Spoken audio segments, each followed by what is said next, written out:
So let's talk interview prep. So you're in the recruiting process. You've submitted your resume. Somebody's gotten in touch with you and said that they want to talk to you. What do? How do you get prepared? What do you say in those situations? My name is Jason Roberts, and I'm recording a series of videos as a recruiter to shed some light on the secrets that might be helpful to you so that you can be more effective and make your way through the hiring process. Interview prep is one that people ask me a lot about. So what do you do to get ready for an interview? And the way that I think you should look at it is there's a series of a few interviews you go through. Step one is a recruiter screen. Step two is meeting with the hiring manager. Step three is the interview team. So there's going to be some peers in there, maybe some internal partners that you interview with, things of that nature. And then step four is usually a rubber stamp, like the boss's boss interview that takes place. So that's a process you normally would go through. Now, when you're getting ready for these interviews, you just have to remember who the audience is that you're getting ready for. So the first one is this recruiter screen. How do you get ready for a recruiter screen is this question.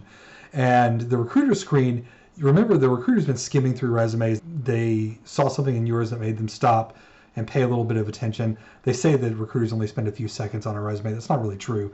We scan through a bunch, then we find one that's really interesting, and then we'll pour over that in a great amount of detail. Once that happens, and we're on a resume that we think is interesting, we'll spend some time looking at it and then deriving some questions saying, I'm not sure what this means or what this other thing means, and they'll schedule a phone screen. The purpose of this phone screen is, one, just to make contact with you, make sure that you're interested and available. There's three things recruiters are looking for before they send your resume to a candidate. They want to know if you're qualified, interested, and available. Those are the three things. Recruiters are looking for a QIA, qualified, interested, available. The qualified is the first piece. Qualified means they'll look to clarify things on your resume. They'll want to make sure that you have the skills. They'll with whatever capability they have. You know, if you're a software developer, they don't know how to write code, but they know some of the buzzwords. They've talked to a bunch of people who write code. They know some things to ask. So they'll do that during this interview. And then they'll talk to you about your level of interest, what makes you interested in this job. This is where tell me a little bit about yourself, tell me the story of you, that feeling, trying to get a feel of how you'll fit in the organization. And then ultimately, the final step is, are you available? When could you start work? That sort of question. So those are the questions that a recruiter will come up with.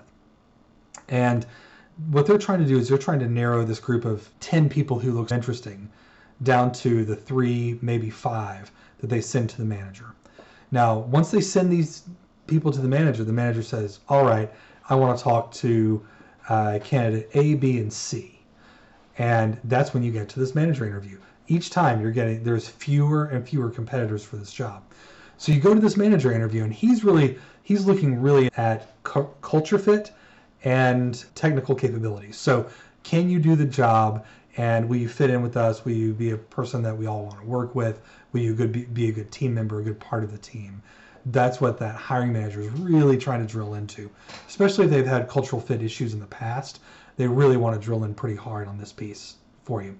So when you get to the cultural fit piece, there's first on the skills piece, be prepared with a few different things, and you can use this for the recruiter portion as well. As you get prepared, you need to be able to tell the story of you in 3 to 5 minutes, meaning your resume, the resume specifically that you sent to them, because hopefully you've been paying attention, you've seen some other videos from me, you should have sent them their own resume that really was all the relevant things from your career based on what they're looking for.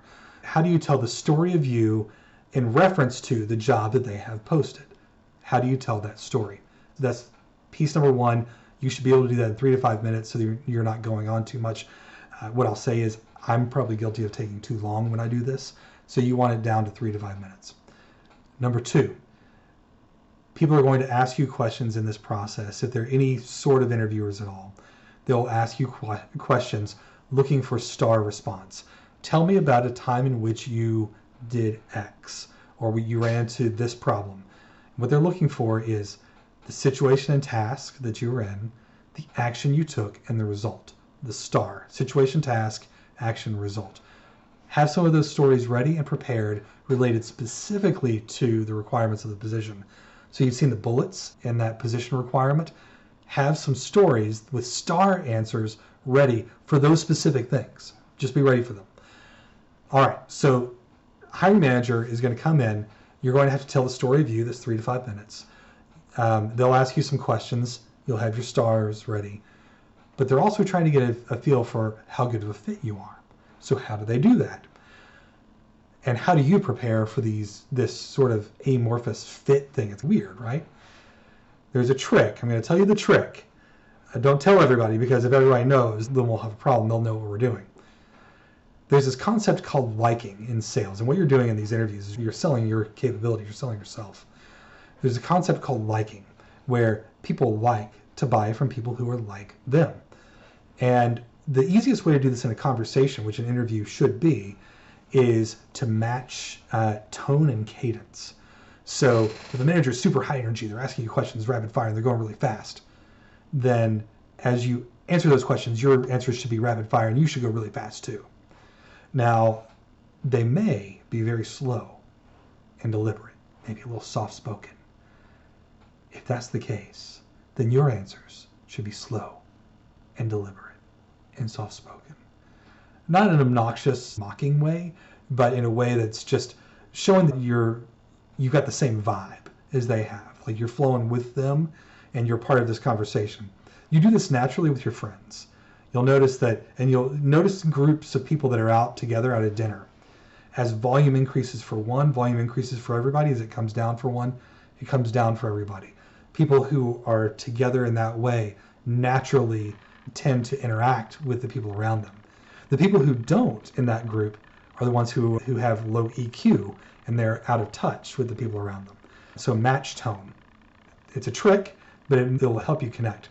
The other thing to do is to look at the background behind the person that you're interviewing with, and look for a place where you can connect with them on an interpersonal level. In the beginning of the interview, find an interpersonal thing. They may have mentioned they went on vacation. Ask them about that. Oh, where'd you go on vacation? Oh, I went to that place. I really enjoyed it. Pictures in the background. Somebody may, if they were interviewing with me, they may say, oh, you got a Superman back there. I really like Superman. I used to watch the Super Friends when I was growing up. And if they do that with me, I'm caught.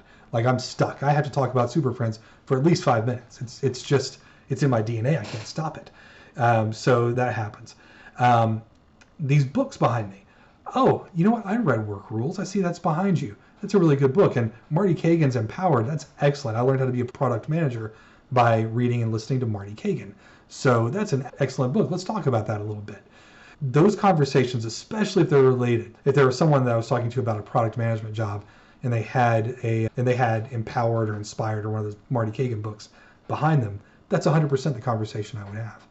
I would say, oh man, I've read that book. I like that book. Here's what I learned from it.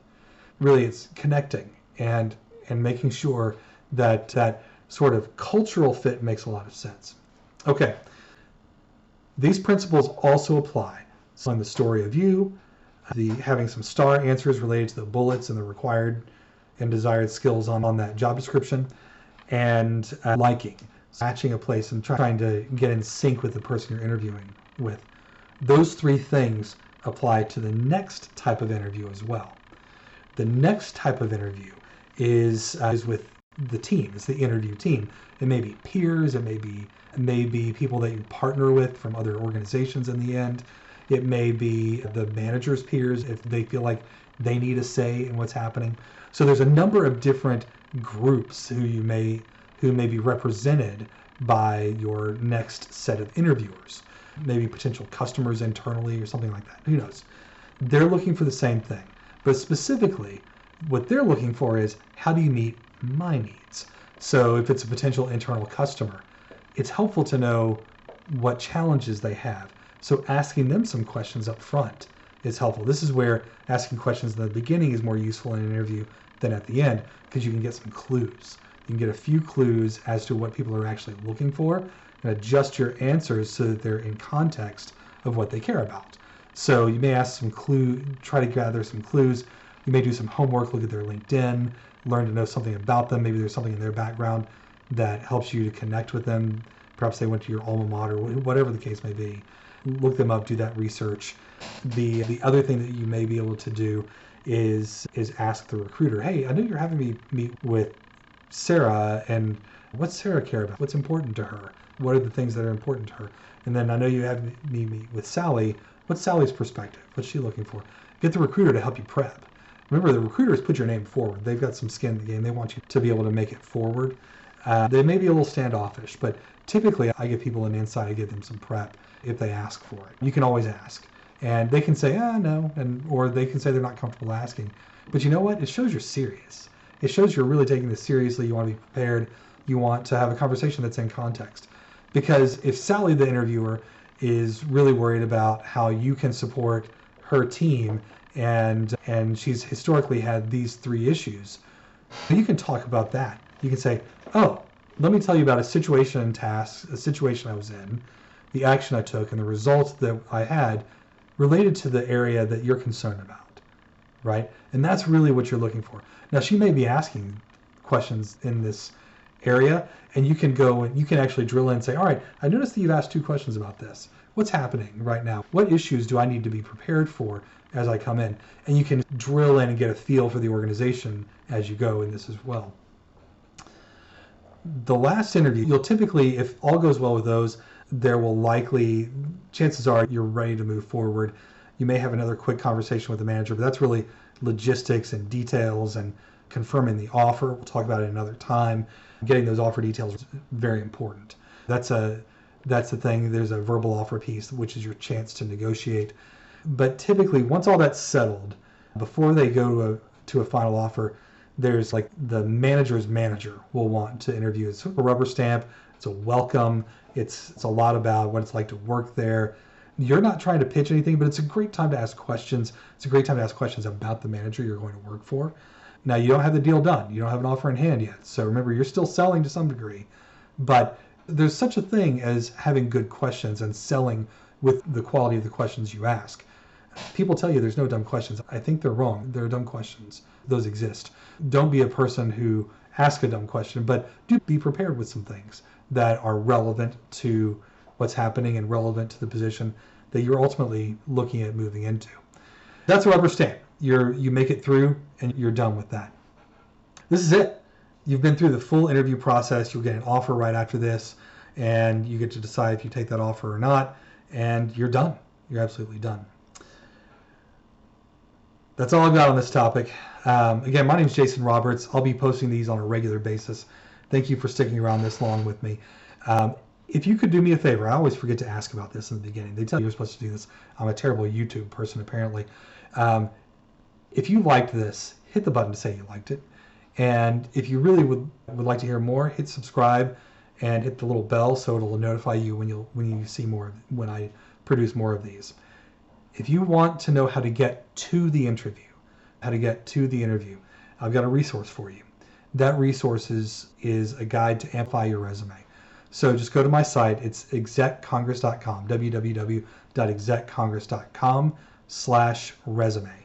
And it's available there as a free download. I don't charge at all for that. I do ask your email because I like to know who's pulling these. I like to know who's out there. If you give me that email address, I'll also notify you. I'll send you emails when I have new content available. So once a week, you'll get something from me that says, here's what's up there, until you tell me to stop. As soon as you hit unsubscribe, that stops. We don't spam anybody. All right? Thank you so much for joining me. Until next time, this is Jason Roberts.